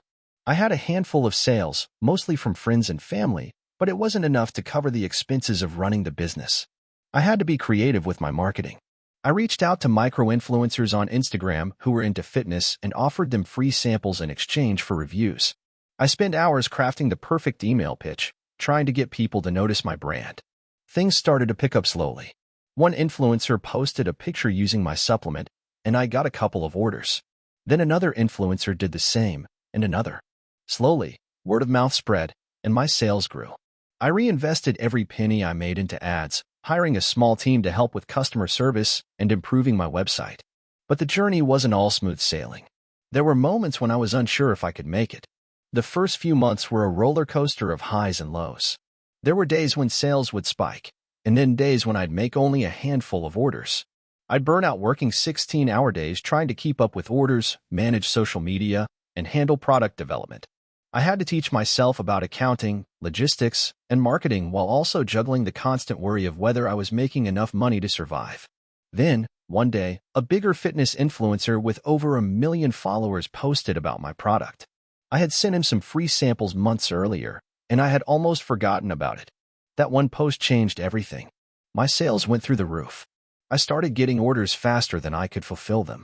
I had to hire more people, upgrade my website, and scale faster than I had ever imagined. I was overwhelmed, but in the best way possible. Over the next few years, my supplement brand grew into something bigger than I had ever anticipated. We expanded our product line, opened multiple warehouses, and hired a team of over 50 people. The brand became known for its commitment to quality, transparency, and supporting the fitness community. We started partnering with gyms, sponsoring athletes, and hosting events. The dream I had when I first started, the one that seemed impossible, was coming true. Looking back, the road wasn't easy. There were days when I felt like giving up, when it seemed like no matter how hard I worked, nothing was going to change. But through all the failures and setbacks, I learned something crucial. Perseverance is the key to success. The ability to adapt, learn from your mistakes, and keep moving forward is what separates those who succeed from those who give up. Now, I'm not a millionaire, but I built something I'm proud of, a business that's sustainable, profitable, and provides real value to people. Most importantly, I built it from the ground up with very little to my name. I went from wondering if I could make ends meet to running a successful company. If there's one thing I want others to take away from my story, it's this. You don't need to have everything figured out. You don't need to start with a massive bankroll. What you need is determination, a willingness to learn, and the courage to keep going when things get tough. The road is long and it's filled with obstacles, but if you stick with it, you can make it. I may not have made it the way I thought I would, but I made it nonetheless. I'm proof that with enough grit and hustle, anything is possible. I still remember the day I made my first real sale. It wasn't a lot of money, just $30, but it felt like the world had opened up. I had spent months obsessing over the idea, learning everything I could about e-commerce and drop shipping, and trying to figure out how to turn my small, scrappy business idea into something real. My name's Alex, and like a lot of entrepreneurs, I didn't start with any formal business background. I'm a first-generation college student, and I grew up in a small town where nobody really talked about starting businesses. My parents worked in blue-collar jobs, and while they were incredibly supportive, they didn't know much about running a company. I had always been into tech and gadgets, though, so when I stumbled across the world of e-commerce and saw people making money online, I was hooked. It seemed like magic to me. People were selling products without ever touching the inventory or worrying about shipping. It was a dream. I started reading everything I could find about it. I watched YouTube videos, joined Facebook groups, and scoured Reddit for tips and strategies. I was like a sponge, soaking up every scrap of information I could find. But there was one problem. I didn't have any money to invest. I was living paycheck to paycheck, working at a small marketing agency. I barely made enough to cover rent and food, let alone invest in a business. It wasn't like I could go to the bank for a loan either, because I had zero credit history and no collateral. I remember sitting in my tiny apartment one evening, scrolling through an online forum. I came across a post that talked about starting a dropshipping business with little to no upfront cost. It seemed too good to be true. The idea was simple. You find a supplier who ships the products directly to your customers, and you sell them at a markup. No inventory, no warehouse, just a website and a marketing plan. I spent the next few weeks obsessing over it. I watched tutorials about setting up Shopify stores, researched suppliers on AliExpress, and created a website. My first store was an utter disaster. The design was terrible, the product selection was random, and I had no clue about marketing. But I didn't let that discourage me. I kept learning, tweaking things, and refining my approach. The breakthrough came when I finally decided to focus on one niche: tech gadgets. I figured it was something I could sell with confidence, since I already knew the products inside and out. I selected a few cool-looking gadgets from AliExpress, set up a simple landing page, and launched the store. Then came the hard part: marketing. I had no budget, so paid ads were out of the question. Instead, I decided to try Facebook groups and organic Instagram marketing. I joined dozens of groups related to tech, gadgets, and online shopping, and started posting product photos, videos, and little anecdotes about how cool these gadgets were. I shared my store link in the comments and hoped for the best. At first, nothing happened. I didn't get any sales, and it was easy to feel like I was just wasting my time. But then one day, I woke up to a notification on my phone: a sale. $30. It wasn't much, but it was the validation I needed. Someone had actually bought something from my store. I took that $30 and reinvested it into Facebook ads. This time, I targeted a specific group of people, gadget lovers. I created an ad that featured a popular phone accessory and tested a few different versions. After a week, the results were amazing. My ad was converting at a rate higher than I had expected, and I was able to make a profit. It wasn't huge, but it was enough to reinvest into more ads, and slowly but surely, my store started to gain traction. At first, I was terrified. Every time I got an order, I would nervously message my supplier on AliExpress, hoping they would ship it out quickly. I worried about the quality of the products and whether customers would be happy. There were a few hiccups along the way: delays, customer complaints, some items getting lost in the mail. But I worked through it, trying to improve the process every time. One of the biggest challenges in the early days was managing customer service. Since I was running everything on my own, I was also the one answering emails, handling returns, and dealing with upset customers. It was exhausting, but it taught me the importance of communication. Every time a customer had a problem, I would go above and beyond to make it right. Sometimes that meant offering a full refund. Sometimes it meant sending a replacement. I learned quickly that building trust with customers was the key to long-term success. Over the next few months, my business slowly began to grow. I expanded my product line, optimized my website, and refined my marketing strategy. I started working with influencers on Instagram to promote my products, and even got a few shout-outs from some bigger tech influencers, which helped my brand gain some credibility. The turning point came when I realized that my business was no longer just a side hustle. It was becoming my full-time gig. I was making enough money to quit my day job and focus entirely on my e-commerce store. It was terrifying, but it also felt liberating. I had taken a huge risk, but I was betting on myself, and it was paying off. The next few years were a whirlwind. I continued to grow the business, launching new products, experimenting with different marketing strategies, and building a team to help with customer service and order fulfillment. I also started working on my own product line, something I had always dreamed of. By the time I reached my third year in business, I was pulling in a six-figure income and had a fully functional e-commerce empire. Looking back, it feels surreal. There were so many moments when I almost gave up, when the late nights felt endless, when I was barely scraping by, or when I got negative reviews. But each time, I pushed through. I kept learning, kept improving, and kept believing that it was possible to succeed. I've had some people ask me if I ever feel lucky. And the truth is, luck played a small role, but it was perseverance and hard work that got me to where I am today. I wasn't born into money. I didn't have any magical insights, and I wasn't an expert. I was just someone who saw an opportunity, took a leap of faith, and kept at it. It wasn't easy, but it was worth it. I'm still learning and growing, but I'm proud of how far I've come. My business is thriving, and I've been able to help other entrepreneurs get started too. If I had one piece of advice for anyone thinking about starting their own business, it would be this: don't give up just because things seem hard. If you keep working at it, you can turn your dream into reality. I'm proof that anyone can build something from nothing if they're willing to put in the work. And who knows, maybe your success story is just one small decision away. So, let me take you back a few years, to the day I made one of the most crucial decisions of my life.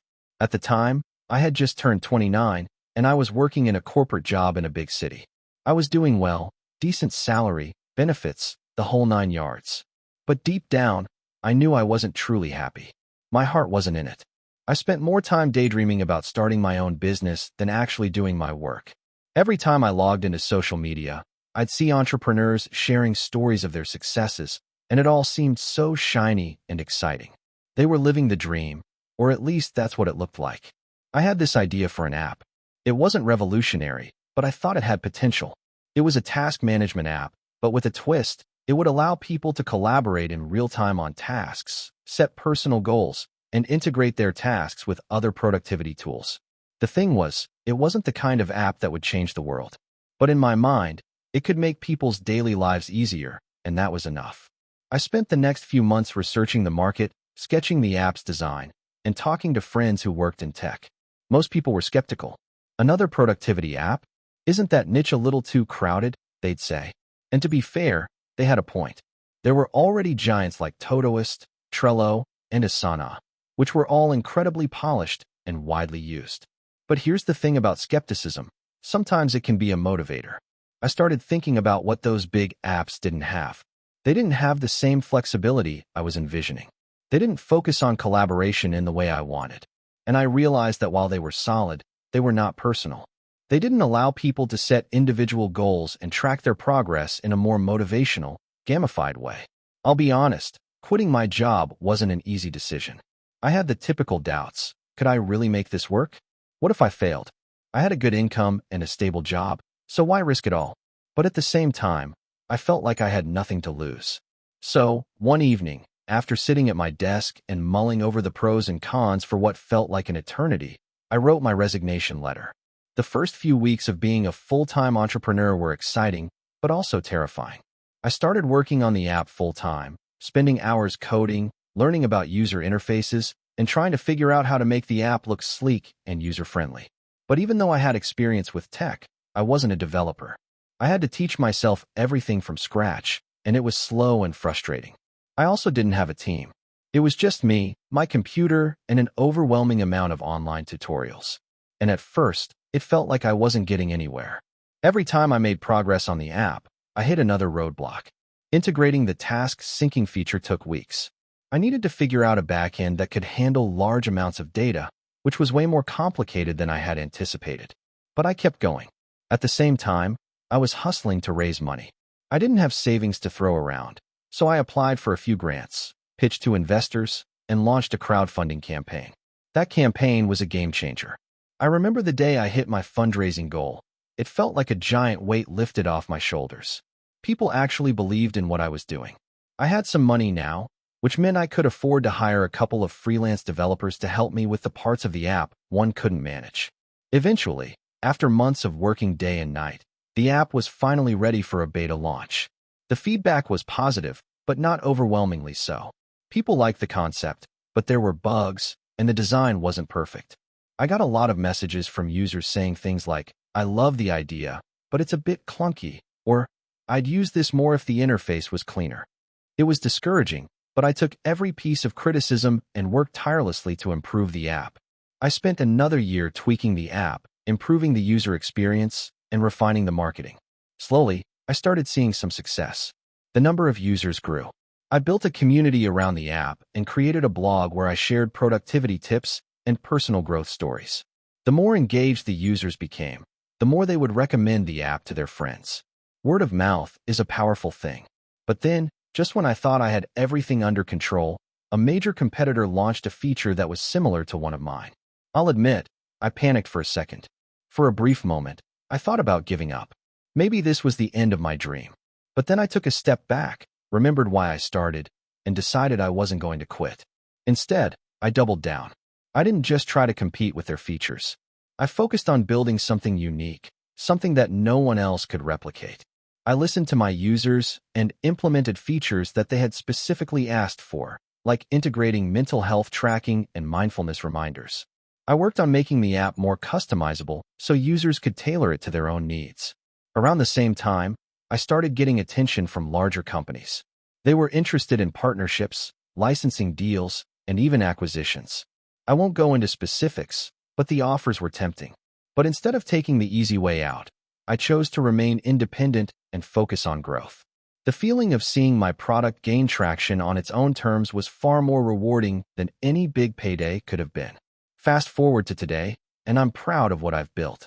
The app has tens of thousands of active users, and while it's nowhere near as big as some of the giants, I'm building a loyal community that values what I offer. I no longer work 100-hour weeks, though I still put in a lot of hours.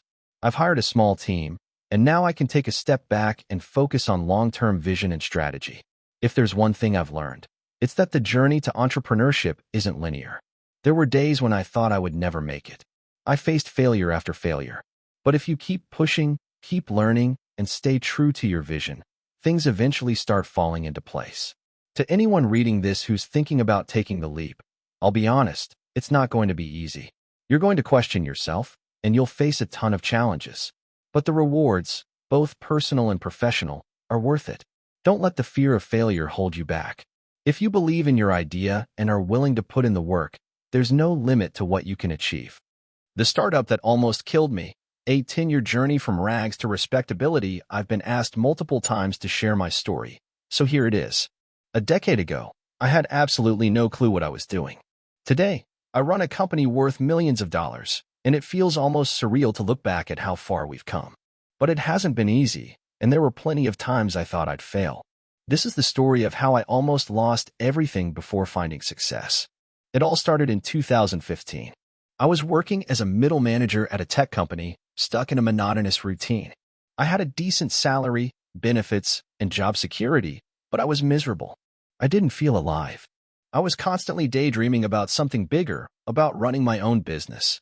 It was a typical mid-20s crisis, but I knew something had to change. So, I quit my job. The idea behind my company came from a problem I had been dealing with for years. I was living in a small apartment, and like many people, I had a ton of gadgets and electronics that needed charging. I found myself constantly searching for the right charger or power outlet. I thought, there must be a better way. That was when the light bulb went off. What if I created a compact, multifunctional charging station that could solve this problem? Something sleek, that would work with all devices and look good on any desk or nightstand. I had no technical background. I had no business experience. But I had an idea. That's where it all began. I scraped together $10,000 in savings. My family thought I was insane. I didn't tell many people because I didn't want to hear their doubts. I thought, if this works, I'll be a hero. If it fails, I'll just move back home and try something else. But deep down, I knew failure wasn't an option.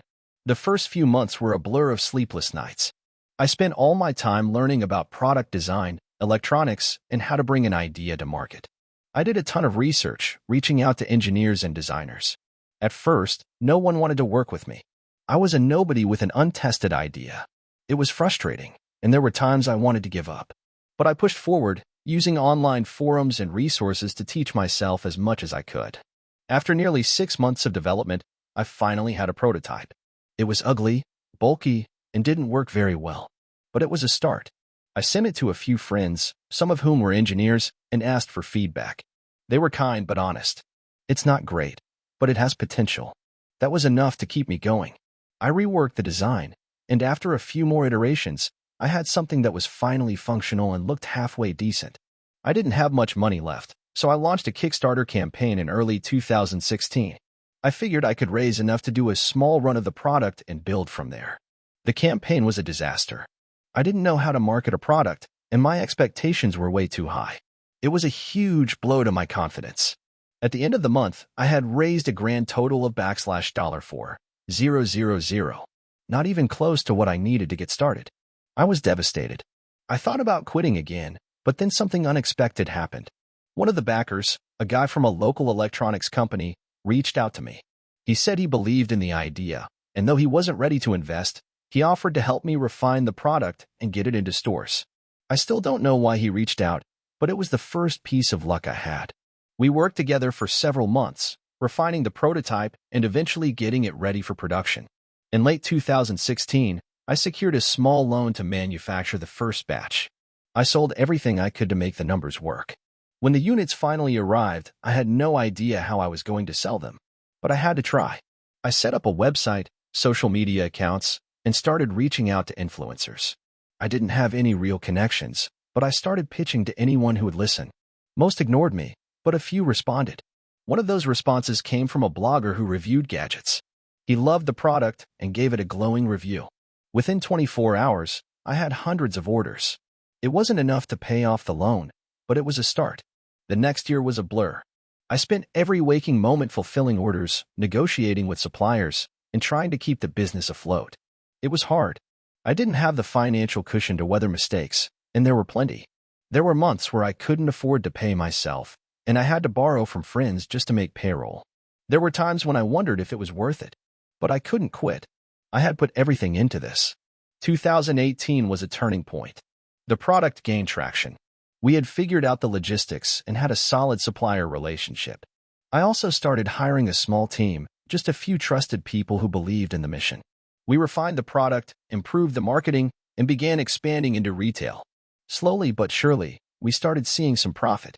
By 2019, we were starting to make a name for ourselves. We were featured in some major publications, and more investors started knocking. It was terrifying, but at the same time, thrilling. I wasn't used to people seeing the potential in my company. I had to learn how to manage growth, hire strategically, and scale effectively. The real test came in 2020 when the pandemic hit. In some ways, it felt like the end of the world. Sales plummeted as stores closed and people stopped buying non-essential items. We had to pivot quickly, focusing on e-commerce and finding new ways to engage our audience. It was hard, but we survived. By the end of the year, we were back on track, and in 2021, we had our best year yet.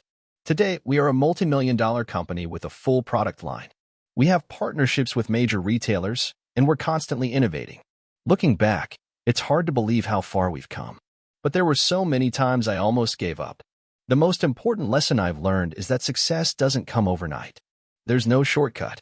It's about grit, perseverance, and learning from every mistake.